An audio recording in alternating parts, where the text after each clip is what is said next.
Berikutnya, Saudara Menteri Pekerjaan Umum Dodi Hanggodo membuat sayembara untuk membantah isu yang menyebut keponakannya Aisyah Zakiyah diangkat menjadi komisaris badan usaha milik negara. Dodi bahkan menggelar sayembara berhadiah umroh bagi siapapun yang bisa membuktikan tuduhan itu. Pak, yang ponakan apa, Pak? Bukan sayembara, kalau lu bisa buktikan, gue kasih lu umroh. Oke. Sakeluarga lu semua. Itu bukan ponakan apa, Pak? Bukan sayembara tuh, gue kasih waktu sebulan. Berarti bukan ponakannya. Ya, lu pikir sendiri dah. Sayembara terbuka dilontarkan Menteri Pekerjaan Umum Dodi Hanggodo usai mengikuti rapat terbatas di Istana Kepresidenan Jakarta Rabu malam 15 Juli.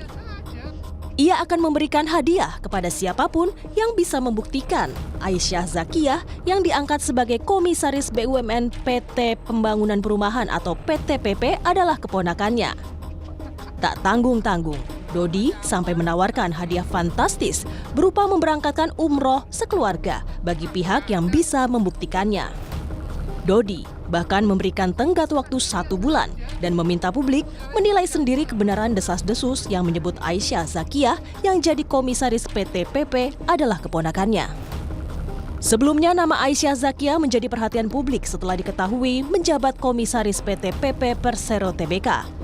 Ia kemudian dikaitkan dengan Dodi Hanggodo yang disebut-sebut merupakan keponakan Menteri Pekerjaan Umum itu. Tim Liputan, Kompas TV.